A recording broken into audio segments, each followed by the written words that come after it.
Welcome to the best of the Anthony Cumia Show. 1 hour of highlights from this past week. Comedy, politics, current events, and pop culture. All completely uncensored. Brought to you by DeepDiscount.com. Check out their Christmas sale going on right now and make sure you enter the code Cumia at checkout for your 10% off. Do you tweet a lot? Yeah, which winds up to be an expensive hobby, I found. Yeah, tell me about it. Oh, yeah. Yeah, I hear you. Oh, boy. What were yours was Japanese, mine was black.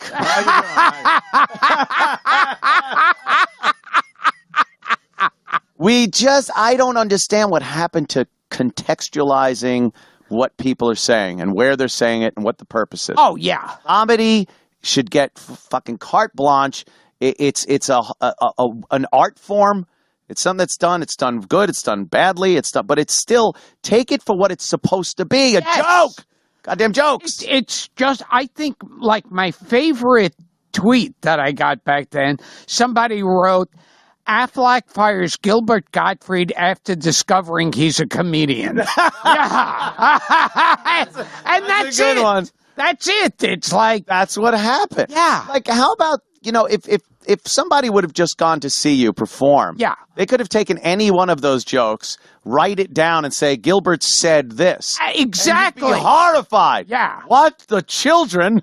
And what I loved back then, to make it a news item, all over the internet and on TV, they were saying, and Affleck themselves, of course, saying it, was they were calling what I said comments and remarks. What? Because if you said jokes, people go, it's a fucking joke. You know? That's just it. So because most people would understand the context of a joke, they twist the story to make it fit their It was agenda. all comments and remarks. Comments and remarks.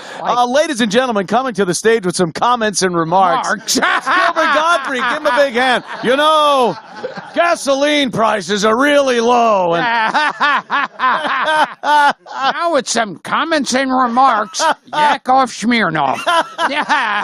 What a comment. In America, you go to the ocean.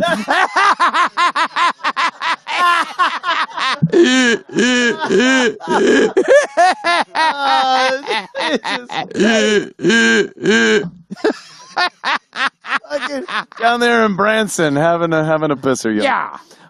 So they just don't put it into the context of comedy. Most people do understand that, but they're not the people that get to choose who gets fired or not. Oh, yeah. For some fucking reason. I don't know why. So people, they lose their job. And you know what? It's bad enough for us and stuff, but we don't have a real job. Oh, yes. I mean, we got this odd fucking jobs that, I'll do this, I'll talk, and you'll still go on stage and still get jobs with your voice and everything. But there are people that are really getting their entire fucking careers destroyed. I remember years ago, there was some woman, she worked as a teacher during the day, and she went on the internet just to her friends and didn't say her name. Oh, yeah. No, it wasn't even to her friends. It was just sending out. So she didn't say her name, and she didn't say what school or any names. She just says, I worked for a teacher. It was a really rough day. The kids wouldn't listen. They found out who she was, and she lost her job for that. How the What, for bitching about work? That's all you're doing. Bitching about work. You lose your job. Yeah, like anybody goes home and goes, oh, it was a shit day at work today, And then you hear a knock on the door. Yeah. You're fired. Yeah. What? Well, that's what happened with what was that guy's name from the Clippers? When he was Donald Sterling. Yeah, Donald Sterling, and apparently telling his girlfriend that he didn't want her going to games and getting pictures with other black guys and players. Yeah. It's like it was literally a private conversation. Yeah. In his house. And then, you could say what you want about what he said, but the truth of the matter is, in your own house, say whatever the fuck you want. Exactly. Yeah. And then there was like a lot of times there's those cases like I think Alec Baldwin was yelling at some of the paparazzi, and he was pissed off. And it's like you go, Well, wait a minute. If you're angry and yelling, you're not being gentle and politically correct. Right. Yes. You know, you're angry. I don't understand why some horrific words these days, why wouldn't you use them when you're at the utmost of anger? Yeah. And I'm talking like even make it a guy that his kid was murdered or something. It's like you still have to go, well, let me click back one word from the real bad one because it's not nice. His kid was killed. Yes. You should be able to call him whatever the fuck you want. It's kind of like, what's her name? Paula Deen. Paula Deen, right. She got in trouble for, we'll have to say the N-word, even though we all know what the word is. And now we're you know, screaming it out in our minds. Just like when I'm driving home.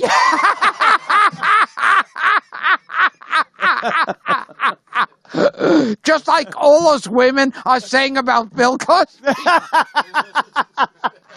Now you know. Some words shouldn't be used. I don't like the word rape, rapist, pervert, drug. But, with her, didn't she say that she said that word after, like, some black guy held her up at gunpoint? Yeah, it was a mugging. So if a black guy holds a gun to your head, I say you can say that word all you want. If it's an American Indian, you're gonna say, "Hey, some redskin." Exactly. Indian. Yeah. It's the word. You then you're allowed to use the worst possible word. If a fat guy points a gun at your head, you're going to go, this fat slob. Yeah, you're not going to go, a guy who with, people look beautiful, no matter what size they are. Beauty comes in all sizes. And, well, let's put it this way. One of the larger sizes pointed a gun at me, and he looked beautiful, though. Yes. Well, we've lost our minds as far as all this goes, and that's why I think Trump's numbers are so high. We're so sick of it. So fucking tired of it. We're so tired of it, and not a few people or this. It's enough to make big numbers come up when they poll these people, and it's not enough though for a lot of liberals think like that. To say like, wow, maybe it is really stupid what's being said and the political correct bullshit that's being poured down our throats every day. And I think like, because the trouble I get into, it's like I say jokes now should come with a set of instructions that say, if you hear a joke, if you think it's funny, laugh. If you don't think it's funny, don't laugh. Right. That's all you need to know. Those are your options. You don't need to, form a lynch mob. Because you go, I heard a joke. I didn't like it that much. I really didn't like it. Let me get online now. And it's so easy for everybody to have a voice. I've often talked about how difficult it was to do anything before phones and the internet. You pen to paper. Oh, yes. You get out your quill. Yes. Dearest Bartholomew. Yeah. I must request that. And it was always this. And there was such a separation back then between the public and the famous people. Yes. That was like, you couldn't write a letter to God and complain about the rain or the drought. No, he was God. You couldn't get in touch with him. Yeah, I talk about what's his name? Frankly, Scarlett, I don't give a damn. Oh yes, Clark Gable. Clark Gable, yeah. Clark Gable. If you didn't like Gone with the Wind, what would it have taken to tell Clark Gable that you didn't like it? Now you're writing you need to find out without the internet. Find out where you even send the fucking letter to. Who in care of Clark Gable? Charlie Chaplin. I was offended by the gold rush. And then it got mailed. And then it was dumb luck if it actually got to the person because it goes through a bunch of people first. There was no way of looking up who you could get in touch with. getting in touch with someone who was the cousin of someone who knew the agent. Never heard of those people. Yeah. And then he'd be like, oh, what's this? Frankly, you stink. That's from Bob in Omaha. Says I stink. It's like it never happened. Yeah. And now anyone can tell anyone that they suck. Oh, yeah. Their life's work is a piece of shit. You're an asshole. You're offensive. You're this.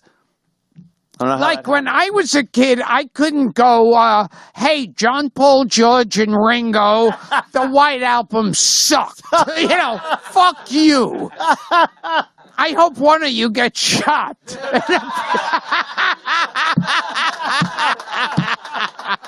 I hope one of you moves into the Dakota years from now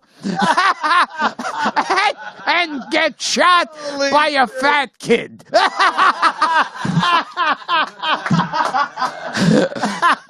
And let me apologize for calling him fat. That is beautiful. He was a beautiful person, no matter what size he was.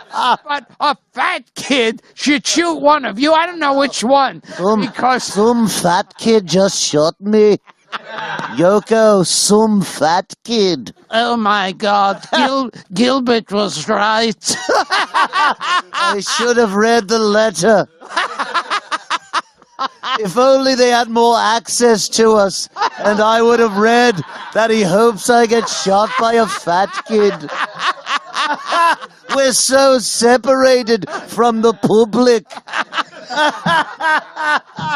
And when George Harrison died,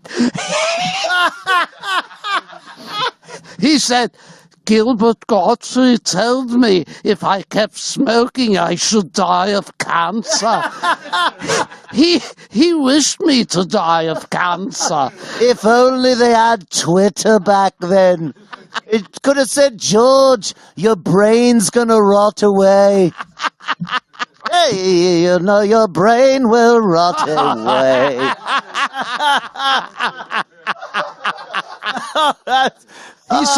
He said, Ravi Shankar can't save your fucking ass. Ravi, what should I do? Me brain's like gelatin.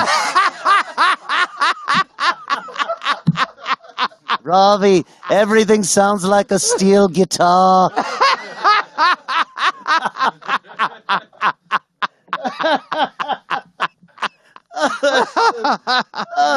No, see, we would have been saving people back then, perhaps. He said, I could sing, I could say, all I want, and it won't save my fucking ass. Yes, how many ohms will it take to get this baseball out of me head? How many ohms does it take to screw in a light bulb? I'll just sit here and say, until marshmallow fluff comes out of me ears.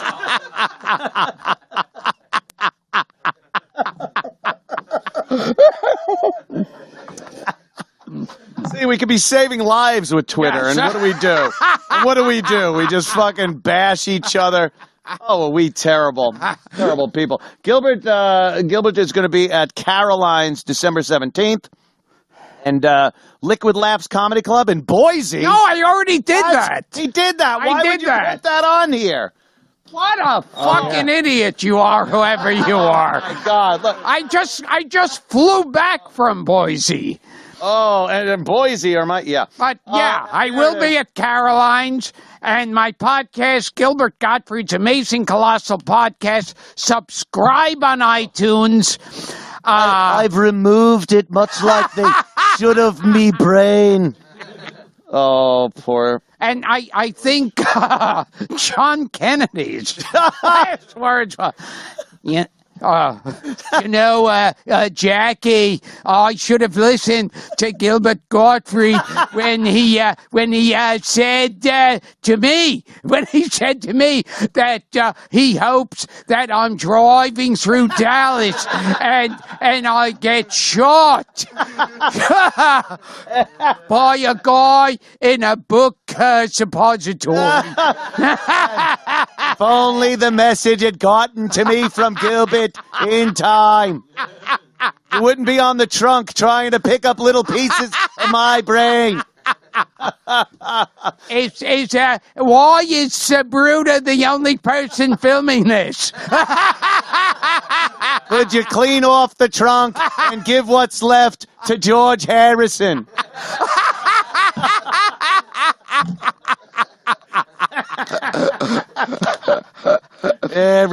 Give a transfusion to John Lennon, who Gilbert warned would be shot by a fatty. At least I got shot by a Slender Man. He worked with his ab roller, which will be invented in 40 years from now.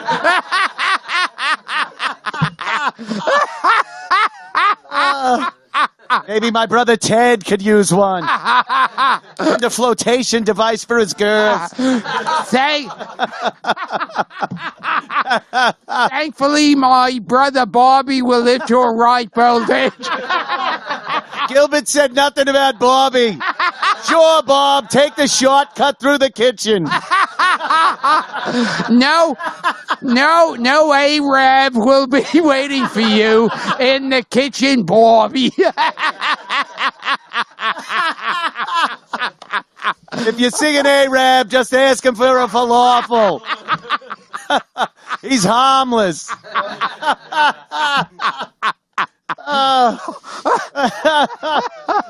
God damn. No, we can't save anybody. Oh, I guess this is an interesting little... I've heard about this from years ago, but not the reason why.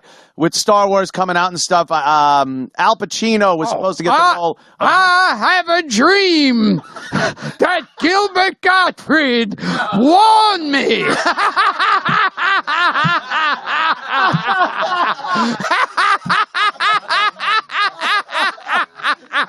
Gilbert Gottfried. Thank God Almighty for Gilbert Gottfried.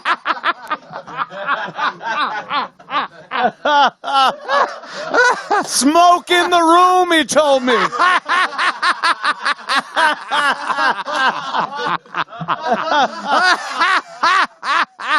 Holy shit. Dear Martin Luther King. It's the best of the Anthony Cumia Show. The Anthony Cumia Show airs live Monday through Thursday from 4 to 6 p.m. Eastern in glorious high-definition video, exclusively at anthonycumia.com. Carl? All politics is local. I don't want to hear about anybody else's problems. I don't want to hear about terrorism. My wallet's gone. Okay, it got very local for you then. Very local.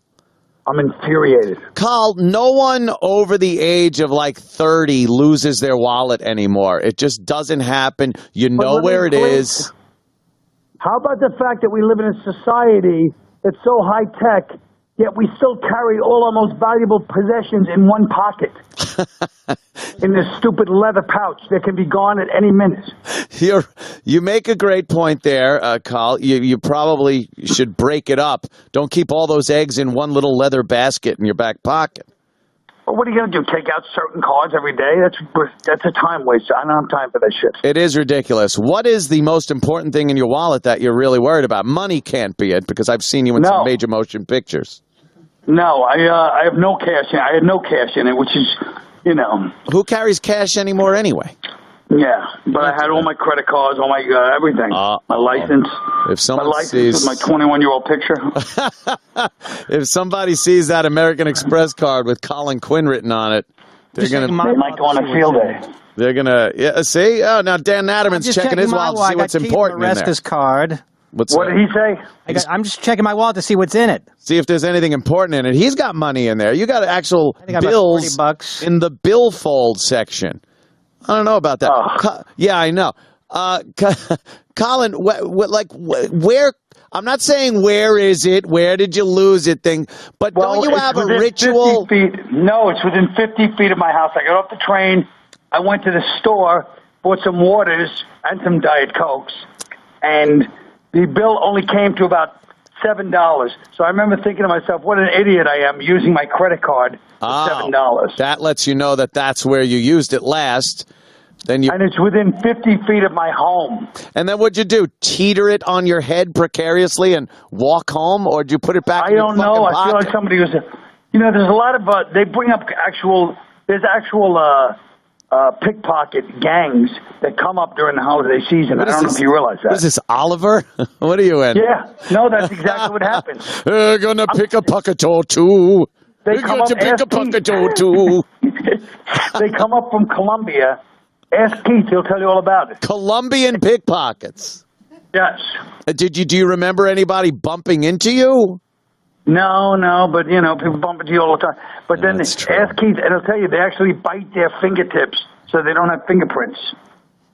They bite their fingerprints off, and that way, when they steal something, they can't be fingerprinted? All right. Yeah. That's miraculous. So now what do you... He'll tell you the whole story. What do you do now? Do you try to look for it? How long do you look for it before you cancel all your cards? I started looking for it when I was coming over to the show about 2:15. Okay, I was going to be a little late. And then I realized, oh, my God, I'm screwed. I can't find it. So at 2:30, I called Keith. I said, I may be a little late. Oh. Then I retraced all my steps. It's been, an hour and 45. In about 5 minutes, I'm going to the bank. And I'm going to try to at least get my bank cards. Oh, I have an alert if somebody uses my credit card. It comes up on my phone. Well, Even if I use it, it comes up on my phone. I have that too. It's very handy if a girl it gives you a reality check. A girlfriend knows your credit card number and you've thrown her out of the house or something.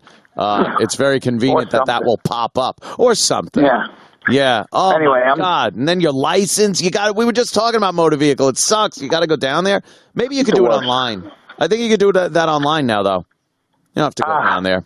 Everything's a nightmare. I got so much other stuff in there, though. What about, really were there any good cards or that you need that you didn't put in your phone? Or pictures? How about pictures of relatives? No, I don't have any of that. But, I'm sure I had a bunch of stuff that I'll end up regretting and missing. Yeah. Oh, Colin. Jesus Christ. Well, anyway, so I'll have to come back on the show in the new year. I'll have to take a rain check. Yeah, I hear you. I hear you. Well, don't go getting into any controversy before that. Yeah. All right, Carl. I'll discuss that when I go. All right, don't worry about it. You're a love. I'm not here to break any big news, so that's not what this show's about, my friend. It's about having fun with my friend, Colin Quinn, and his wallet, his magical mystery wallet. All right, Carl. Good luck. Let us know how you make out. I want you to talk to Dan about France and then Eddie Ifft about Australia. He's a big name in Australia. Australia? We were just talking about the girls in Australia. Eddie Ifft or Eddie Izzard? Eddie Ifft. I said Eddie he's coming down? Yeah, he's stopping in around 5. Yeah, around 5. Right. An hour. Don't worry. You can run solo with me for that long. I'm a little intimidated. Yeah, Dan. Oh, please. Well, I don't feel like I'm in my, this is not... I'm not know when a regular wasn't to know. Oh, it's fine. Don't even. You're used to being in control, Dan. Is that what it is? You're used to being in control. At the Comedy Sable podcast, or the Comedy Cellar podcast, he runs that thing like Captain Queek. Well, me and Noam are co-hosts, but it's a lot of power struggle going on. I remember. But even the way you said that was charitable. Well, me and Noam are co-hosts, so I'll grant him that. I'm screwed. No, it's okay, Carl. You always think you're in a miserable mood until you lose your wallet. If I found my wallet right now, my whole life, I'd be the happiest person ever. You'd be a happy guy. You don't realize how much you need and miss something till it's gone, Carl. Learn a lesson from this. Learn a lesson from this, yeah. I will. I'm going to treat every day like my wallet just got missing and just got found. Get one of those biker wallets with the chain on it that you clip on your belt loop. Well, they call it the Big J Okerson wallet. Yes, get a Big J Okerson wallet and some fingerless gloves. The good part is it's out on Twitter now, and the fans are going to help you find this. They have a lot of suggestions for you. Oh, they do? Sure. Oh, that is good. They're very helpful over there at Twitter. Yeah, that's good. It's the best of the Anthony Cumia Show. 1 hour of what you missed this week because you're too damn cheap to pay for it. Here's something pretty geeky and pretty technological that people are having a little problem with. Talking toys. They're getting smarter, and should we be worried? Kitty Carryall. Kitty Carryall. Years ago, you'd get you pull the string and mama. Pull the string. Pull the string. Pull the string. Despised. I love that fucking movie. Yeah. Eddie, let's shoot this. Nobody gives 2 fucks for Bella. Boris Karloff can eat my shit. Yes, a man like Big A would have trouble walking through the Holland Tunnel. Come over here, Tor. It says a few weeks ago, I had a play date with an almost 6-year-old. Uh-oh. Oh, Jesus. Yes. Hey, who's over there interrupting? Yeah, what is it? This is like Penthouse Forum. You want me to do the read? Could you please? Sure. There, a few weeks ago. Let me see what this story is all about. A few weeks ago, I had a play date with an almost 6-year-old who loves Barbie. Riley, as we'll call her, has 4 of the dolls and plays with them incessantly. Incessuously. What is it? Incessantly. I don't have my glasses. Okay. So when Riley's mother, an old friend, said it'd be okay for me to bring over the most technologically advanced Barbie ever created. One that can not only speak but understand what a child is saying and respond appropriately. Where's your other hand, Uncle Paul? I see it's mind your business when I'm fidgeting. I'm sorry. Mind your business. I got psoriasis on my scrotum. I told you that. So it's very itchy? Is that okay? It's very flaky and itchy. I'd admit it looks a little suspect when you're reading. Can't even sit on a goddamn leather couch. It looks like there's dandruff in my lap. Smells like earwax. One that can not only speak but understand what a child is saying and respond appropriately. I suspect Riley would be ecstatic. Riley's mother, not so much. What does it do to the imagination, she asked. Riley has no problem making up her own adventures. Wouldn't this toy ultimately stifle Riley's creativity and supplant free play? Yeah. So awful. No, it don't. See, what happens is you read the rest, because if I don't, Edgar's going to do it. Oh, well, we can't have that. It's very slow. You interpret what they're saying. You understand the language. Somehow, saying... Their mothers don't like it. I never heard supplant free play sound so fucking wrong. What's supplant mean? Supplant. What's that? I don't know. You said... well, you gotta fucking put some water on.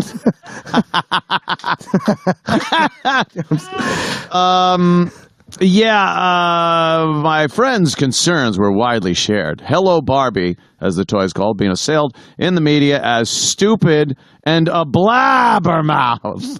The nonprofit advocacy group Campaign for a Commercial-Free Childhood deemed the doll to be the perfect storm of terrible toy, threatening child privacy, well-being, and creativity. Yeah, these things, a lot of people forget or don't even know that sometimes you could have a doll, an action figure, some toy or whatever it is, and it works like your phone.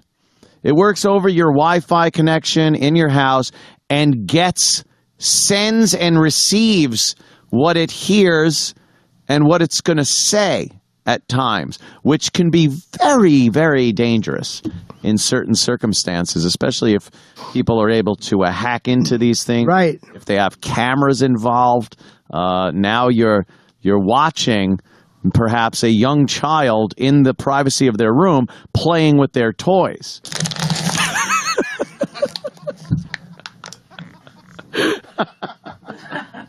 That could pose a grave privacy problem. Sure, it could. If the locks on your doors aren't working. I don't mean for you, Uncle Paul. I mean for the child. My God. What What problem for the child? Well, they're on television. No, it's not television. They're in the privacy of their own room. They have these toys that are putting out pictures and sounds of what they do in the privacy of their own bedrooms. Sure. That's why wouldn't that be okay? So what are you saying? Uncle Everyone should have one.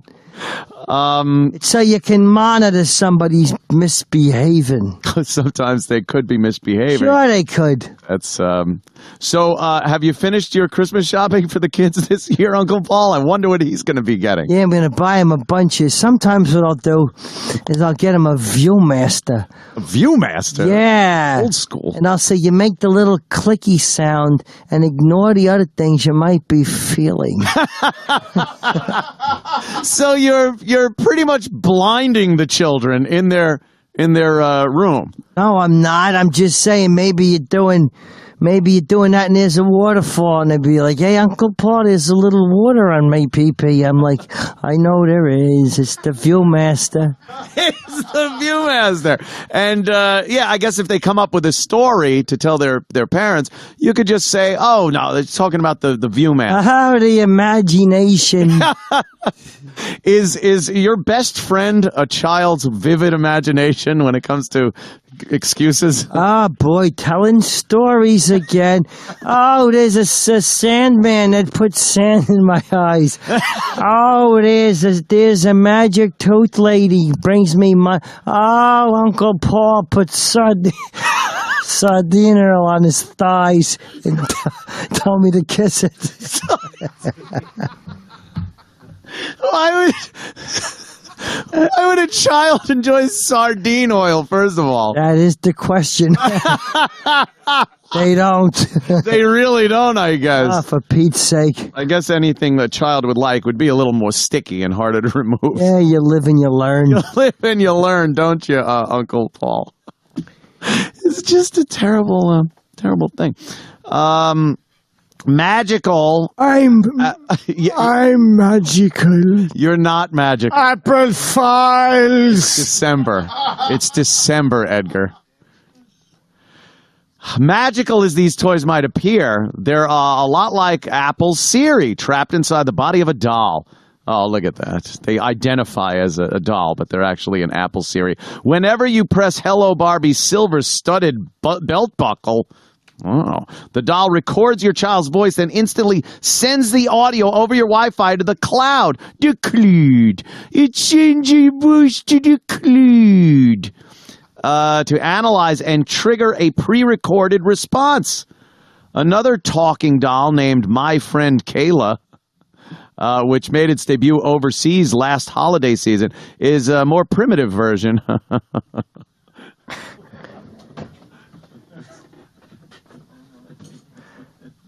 Can someone just say ding, ding, ding? Oh, here we go. Thank you. More primitive version that relies on your smartphone. Oh, I guess it Wi-Fi's to the smartphone. The smartphone sends it out. Meanwhile, Dino, a talking dinosaur, comes out next year for a company called Cognitoys. Draws on IBM's Watson supercomputer for some of its intelligence. I'll take the computer. Supercomputer. Yep. I did say it. You did. Yuckaroo. And dead silence in the room. Which was still generous by the audience. Thank you. The fact that nothing was thrown at me was generous. The Anthony Cumia Show. Let me tell everybody here about deepdiscount.com. It's a huge support of this very program. And they're holding their Christmas sale, and I'm telling you it's right now. Make your holiday shopping easy this year by going to deepdiscount.com. At deepdiscount.com, you're always going to find a great selection and low, low prices on DVDs, Blu-rays, video games, and more. Blu-rays, he needed the money. I use that one every time, Garrett. And this week, it's your week to get the Christmas shopping done. Sure, you'll still have it next week, but wouldn't it be better? You get it all done right now. And if you haven't heard, they're having a little movie. Star Wars is coming out, huh? And you can't go wrong getting Star Wars presents for those people on your list. All the movies are on sale right now, but not just the movies, all things Star Wars. Star Wars Rebel TV show, the Clone Wars TV show, even Family Guy Star Wars on sale right now. deepdiscount.com. Be done with your shopping early. Save some cash. As always, free shipping on all those orders over $25. No membership needed. And remember to enter that code Cumia at checkout. You're going to get 10% off. Isn't that amazing? The name of the site says it all. Everything deeply discounted. That's deepdiscount.com. Thank you, Deep Discount. This is the Legion of Skanks podcast. This is the Legion of Skanks podcast. We offered Nick weed at the break, because we figured he just didn't want to smoke on camera, because you do look high a lot. I want to see my parole officer. What happened? You said you don't get high. What's you said you have a story.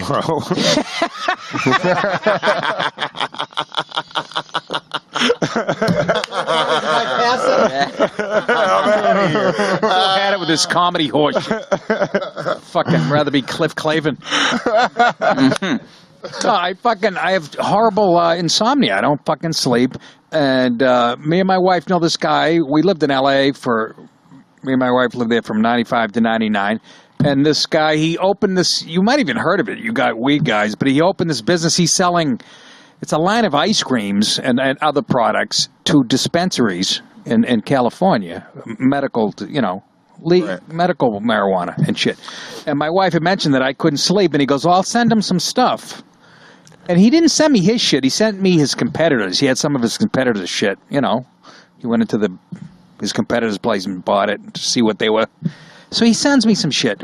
And I hadn't smoked it. I hadn't smoked weed since, seriously, like 1992. Right? How long ago was this? This happened... in the last few months or something. In the fall.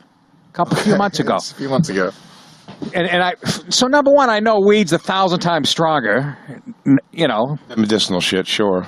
Not even the medicinal. This is regular weed compared to fucking the 90s. So okay, right? Yeah. You're saying the weed of today is strong. Yes. Yeah, way stronger. Absolutely, yeah. So I haven't smoked in 20-something years.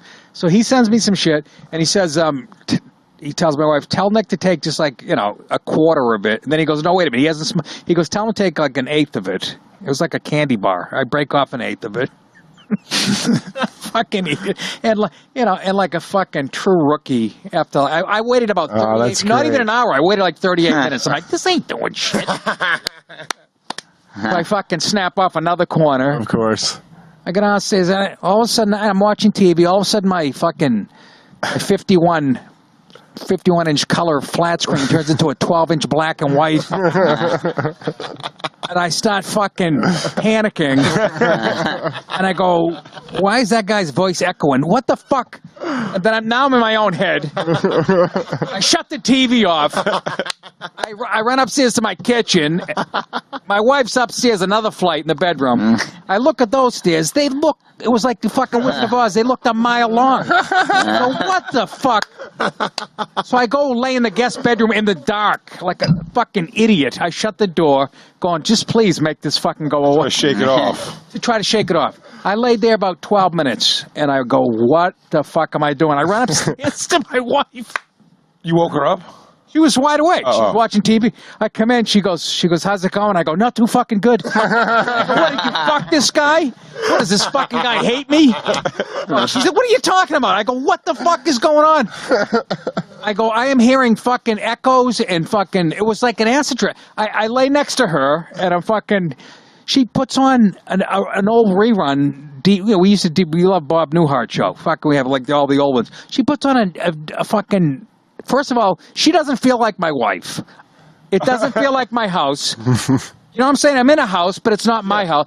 My wife is a woman holding my hand, but it feels like somebody I've never met. I was totally disassociated emotionally from everything. And she puts on Bob Newhart, and all of a sudden I felt like I was in the 70s with Bob Newhart.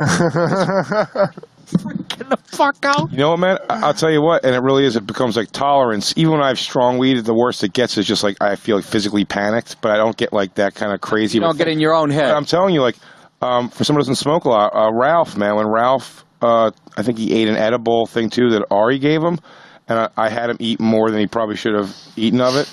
Yeah. and he left the stand panicking, and then he will tell you he went home. I almost think he's lying.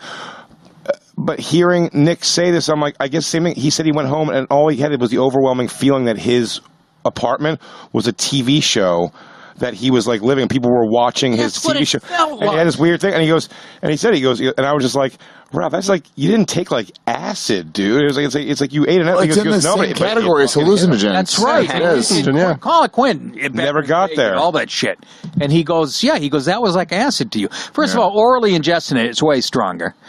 Right? It's different. Depending on. So much pot that I don't really feel it as much. They give it to people with cancer. It's just some people just really throw weed into brownie. What was that Jimmy like, Carter something about with the weed? Right? Did you see that? He said he smoked weed or something. Policy? No. He said he smoked weed. He was like, I smoked weed. He's 90 years old, and he was like, it helped him with cancer or something. Yeah. But 90-year-old president, smoking a little weed, eating a little chocolate. Lock him up. I remember Dave did that exact thing when we did mushrooms a few weeks ago, like a month ago or whatever.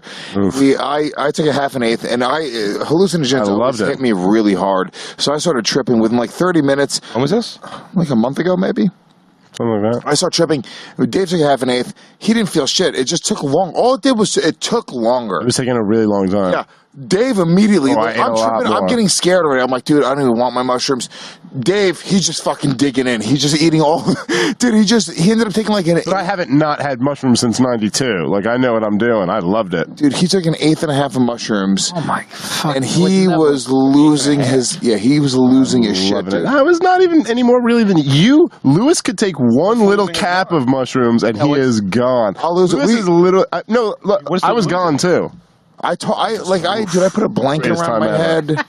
I talk to God. I mean, I feel bad about everything I've ever done in the past. It's like confession. But I'll tell you, it's not, when I've gone like not smoking weed for a long time and I smoke weed, it's just like Nick was saying. It's literally like you hallucinate on that shit. I've literally been I remember like a smoking and it's kind of a similar thing, like sitting next to this girl I was dating and being like, who is she even? And it was weird. It's so fucking weird. I was in my own dimension or whatever. It was so fucking weird. But it's hallucinating. You're just fucking hallucinating. You're in this. Were you awake? Fucking. Were you awake through it going away? That's always an interesting thing to go from it being there to going right back, and you're like, wow, what the fuck was that last half hour? No. Even the next day, I felt a little weird. We should have gone to DiPaolo High and then had Nick Novicki walk in the room. I'd be like, you're saying who's here? But I sent Louis. I fucking. He starts talking backwards. And then I would have fallen off my chair. To help the whole. Comes in the Twin Peaks, Nick. Twin Peaks is a verb. We talk like there's a guy with a Bear Bryant hat attacking me. But I was fucking, and so then I tell, next day I send Louis a text, and he goes, yeah, there's nothing. Anderson? No. He said he did ask some boy porn. It helps get through panic attacks. A nice hot rope of jizz on the back. I'm a Cub Scout. What a shitty movie that was. That Cub Scout movie sucked. Oh, it's like a Cub Scout movie? That's the version. Show. The cartoon. He was in a Cub Scout movie. That's my go-to when I do a pedophile joke. I always go to the Cub Scout. He was in a Louis Anderson was in a Cub Scout. What was the Cub Scout movie Louis Anderson was in? Like Little Louie or something. Wasn't it like a cartoon? No, dude. Yeah, I like. It was Richard Lewis, Louis Anderson. The wrong guys. It was a fucking Cub Scout movie. Look this shit up, dude. Where they went out and they got lost in the woods, where they were adults, where they came back and they got together and they were Cub Scouts. Oh my God, I gotta go home and watch it. Oh shit, what a jerk. What was that movie? Omar, what is that? The Wrong Guys. The Wrong Guys, yes. Was it Louis Anderson or no? Holy shit, what year is that? Who is that in the middle? Richard Lewis, and it has to be 1860. Hey guys, we're lost in the woods. Who's the one in the suck each other off? Exactly. Who's in that yellow hat? Let me show you how to tie some knots and pull them out of your ass. Dude, what a shitty movie that was. Yeah, he doesn't look shitty. He looks like the Godfather too to me. Look at those fucking schmucks. Cub Scout. The token black guy in the back, fucking Keith Robinson. Cub Scout jizz is the virgin olive oil of the semen world.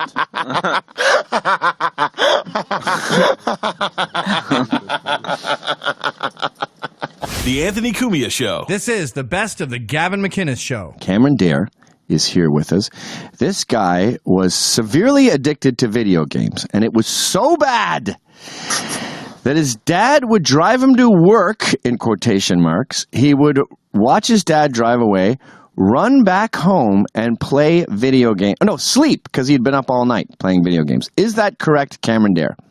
Yeah, that's really embarrassing to look back on, but it's definitely correct. And, I have a story that can go even deeper where, a parent called me one time and said, I desperately need help because I just found out that my son has been pretending to go to school for the last year and spent all their tuition money, all the rent money, and had an apartment and was gaming, forged report cards, everything. So, my story definitely is pretty extreme, but I've seen even worse. At least junkies die.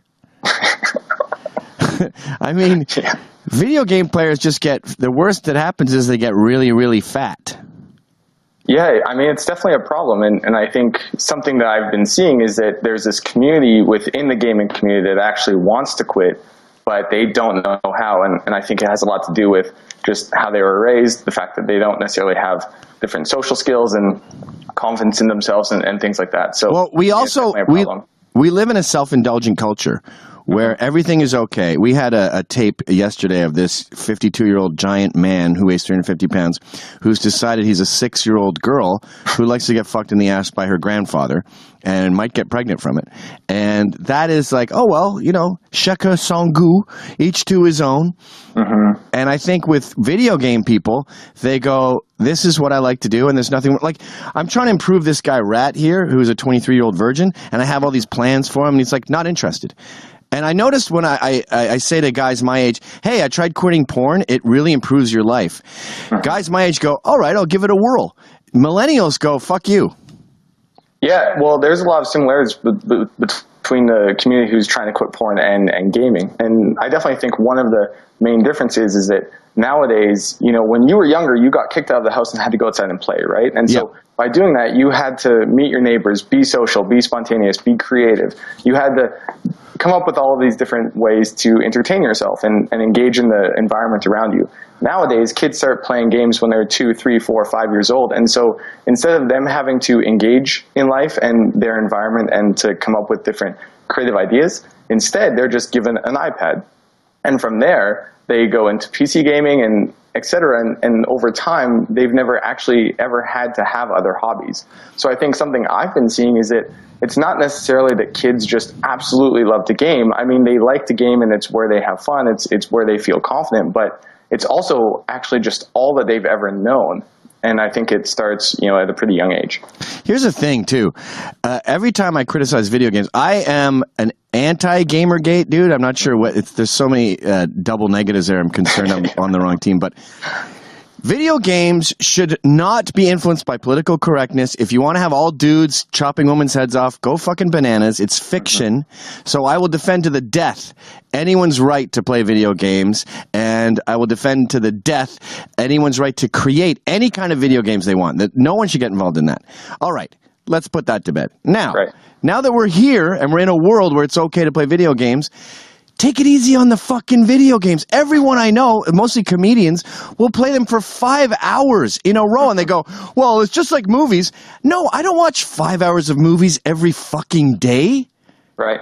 I don't let movies affect my marriage or my relationships. I don't let movies get me fired. Mm-hmm. And that's what it is with video games. Yeah, that's the justification people use is, why is gaming so bad when, other people just watch TV all day? And there are differences. One, the stimulation you get in games is very, very different. The social experience is very, very different. But, something else I think that happens is there was this 12-year-old. So just for context, 12 years old, and she's emailing me. Her name's Caitlin. And she says, I want to quit gaming, but I watch my mom watch TV all day. So, what's the difference? And so I think in some ways these kids have these role models of parents who are just sitting at home not doing shit. And, of course they're just going to want to game because gaming is fun and stimulating. And, what else are you going to do? That's pathetic. And it's a vice. If someone goes, well, watching TV all day is bad too. Yeah, I know.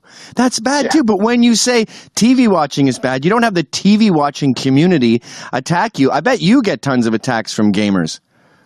I definitely have tough skin because if you talk about quitting gaming, it's people come out of all over the place. They're hobby Nazis. I remember one day I woke up and there was all this. So I have this article on how to quit playing video games, and that's kind of where all this started.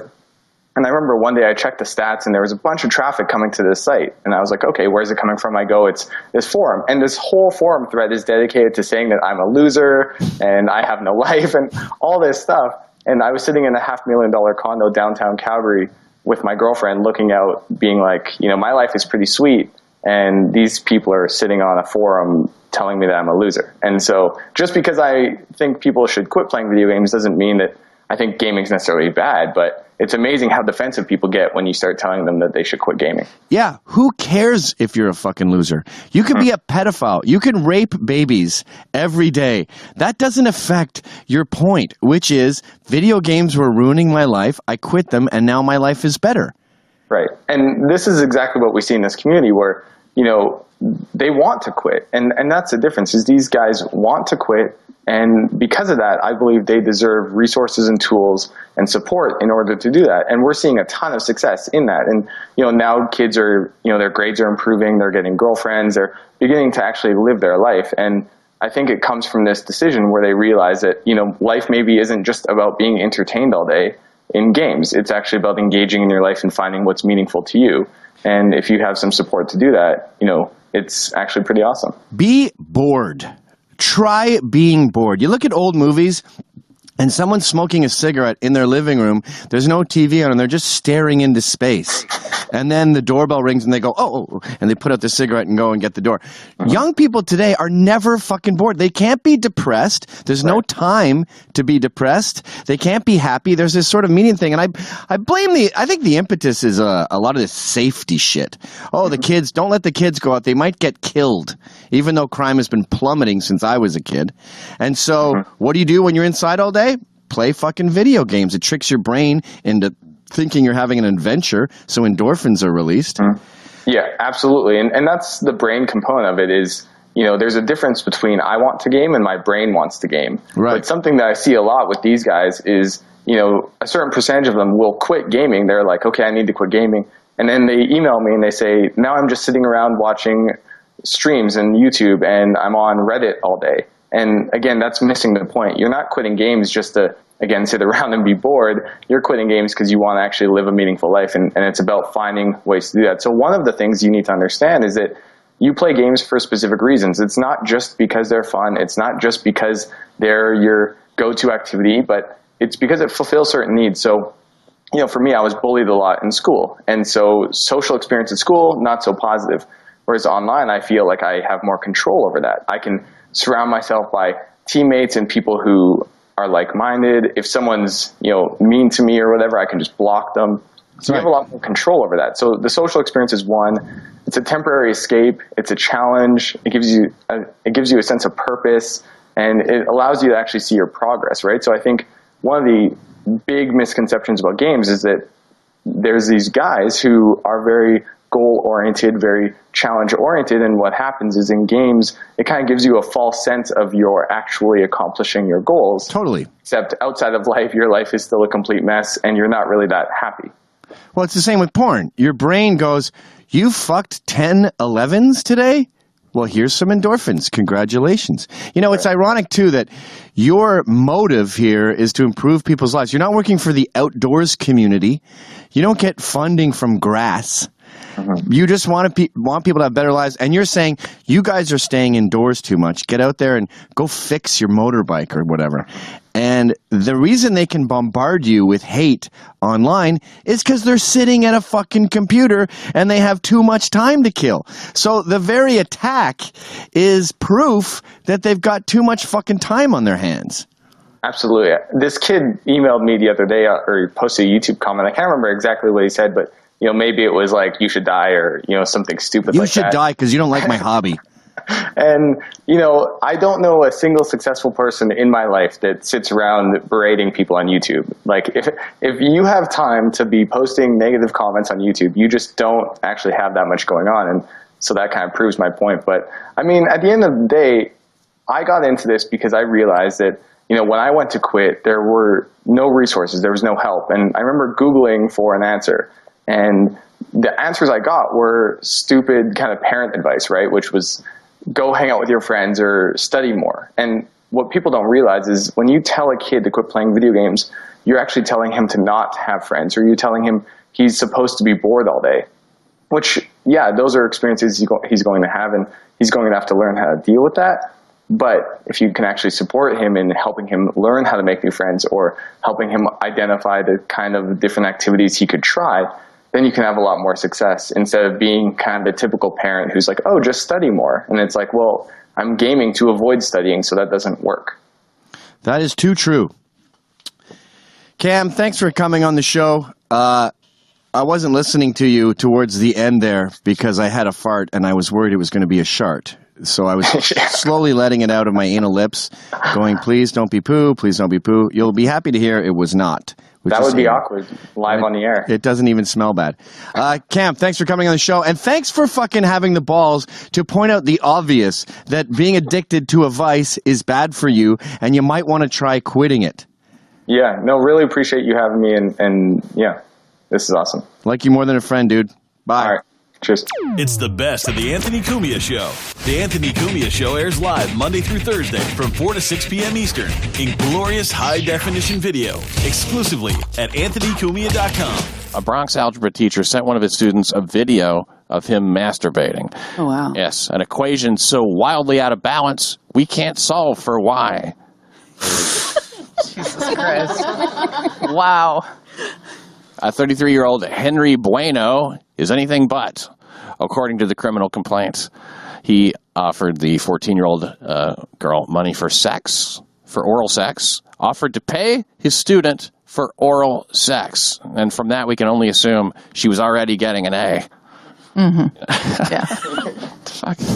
These jokes are very subtle this week, I guess. See, she doesn't need help with her grades. That was a really good joke, actually. Yeah, I know. It's like people are always looking for just a little bit more. He's been charged with disseminating indecent material to a minor, criminal solicitation, endangering the welfare of a child, and obscenity. Bueno was released on $75,000 bail. Let's go to Figs in the Bronx. Who's probably, I don't know, on a train or something. Can go to our correspondent. Make my day. Oh, there is.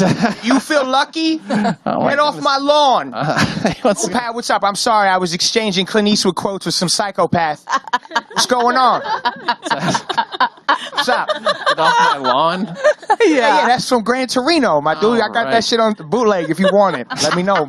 Selling DVDs on the train. Let me know. Hey, I down. Talk about this this teacher in the Bronx. You got your ear to the ground there. I know you keep up with all this stuff. Let me tell you, man, something fishy about this. Something a little fishy about this.